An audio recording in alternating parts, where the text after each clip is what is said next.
Hey everyone, Marcia here. I am back today with another scrapbook process video for my Creative Scrapbook Kit Club. Today I'm using their November main kit. This gorgeous festive kit featured the Evergreen and Holly collection by Vicki Boutin for American Crafts. I'm also using a cut file from PearTree Cut Files, Christmas at Home. This cut file is included in your kit subscription. Each month you receive cut files from PearTree Cut Files along with your kit that can be downloaded and cut on your own electronic machine. I cut my title from white cardstock, then decided I wanted to use some distress ink to give it an ombre effect and maybe help it pop up more from the background. I got out two different blues that would help blend in with that plaid paper that I have for the letters HME for home.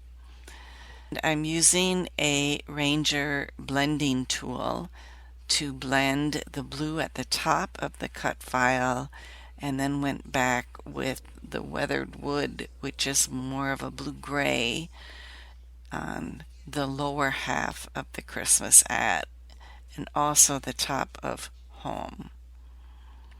Once I did that and had that plaid pattern paper glued into my cut file, I decided it maybe blended in too much with my background and I wanted it to pop a little bit more.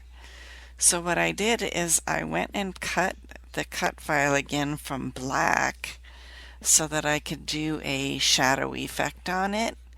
And I also cut the home portion of the cut file again from white because I wasn't all that happy with the opening in that snowflake ornament and the blending at the top of home. So to cover that up, I wanted to go back in and layer another piece on top of that. So someone once told me there are no mistakes in scrapbooking, just opportunities for embellishing. This was one of those times. And I wish I knew who said that originally. Once I have my title done, I started looking for mixed media pattern paper that I could use for my background. I found a greenish blue bokeh paper in one of Vicki Boutin's mixed media pads. I'm not sure if it's the Let's Wander mixed media pad or if it was one of her other ones. I love using Vicki's pre-made mixed media papers. They are amazing. I don't think I could do as good a job as she does, but most of all, it is a real time saver. I'm using her star stencil, which was included in the kit, and some Vicki Boutin gold iridescent glaze. I taped around the edge of the stencil with some washi tape because I wanted to make sure I didn't get anything over the edge of this stencil. I'm using a palette knife to apply the iridescent glaze over my stencil. And then I want to smooth it out, so I have a scraper tool that I'm using from Scrapbook.com to smooth out the iridescent glaze on here, and then I can put it back in the jar, the excess that I have there. You want to make sure that you lift the stencil off your layout right away. You don't want it to dry on your layout. You need to clean this up with soap and water right away. I also wanted to add some stars to the lower right of my layout.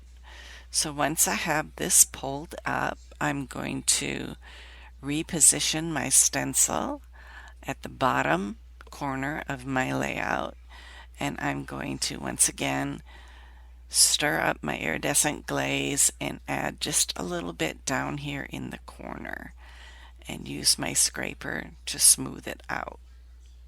I love how this looks. It makes it look so much more Christmassier. Is Christmassier a word? With the stars on there and with the bokeh with the green. It just reminds me of Christmas. You need to let this dry before you go crazy adding any pattern papers or embellishments over the top of it. I put some foam tape behind my title, and I decided I would arrange my title at the bottom of my layout. There are these die cut houses in one of the die cut packs, and I put a little bit of vellum behind the windows so they look like windows, and popped that up with foam tape as well and tucked it underneath the left side of my title. The photos I'm scrapbooking today I mounted on white Neenah cardstock. They are wallet size, 2 vertical and 2 horizontal photos. So when I mounted them there, they left a little bit of an opening in the middle between the photos. So I thought I would cover that up with a die cut Traditions.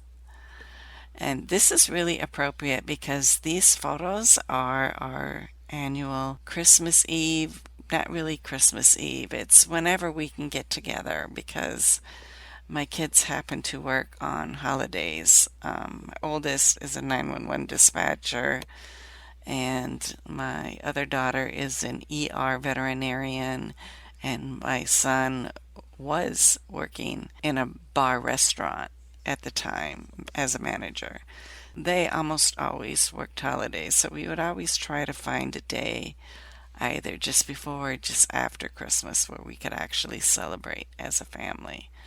And what we do is we have a fondue dinner, and if I can get lobster tails, we will have lobster tail as well, with shrimp and scallops and steak for our fondue. Now that we have our title and photos on our layout, we are ready to start embellishing. There was a chipboard sticker on the sticker sheet that said celebration, and I wanted to use that over my title, but I thought it was too thick. I think the American Crafts chipboard is much thicker than other companies, and sometimes what I will do is I will take my pick and I will pull the chipboard off the back of it so that it's not as thick. This way it fits better when I layer it on top of my title. I found a Christmas tree in the die cut ephemera that I could put on the right side of my title and the right of my photo collage as well, and I tucked a tag underneath the top of my photos as well as a poinsettia. In the upper left of my layout, I used my stapler to attach a couple banner tags that say Holiday Magic, and then I adhered a die-cut mistletoe over the top of that. I felt that my layout still needed something. I have virtually no pattern paper on here except for filling in the negative space on my title, that plaid paper for the home. I decided I would tear up the bottom of my layout and tuck a piece of pattern paper underneath. And I really love how this grounds the layout more. I decided I would do the same thing at the top, but on a smaller scale. I cut another strip of this yellow pattern paper for the top of my layout. I really like how the yellow looks here. There's a little bit of yellow on that mixed media background paper, and the yellow coordinates very well with the stars in the background. There's my layout. Thank you so much for stopping by. Please go check out all of the kits at My Creative Scrapbook. Again, I'm working with the main kit. They also have a limited edition Christmas kit for November, and a fall creative kit and an album kit. Thank you so much for stopping by. Bye bye now.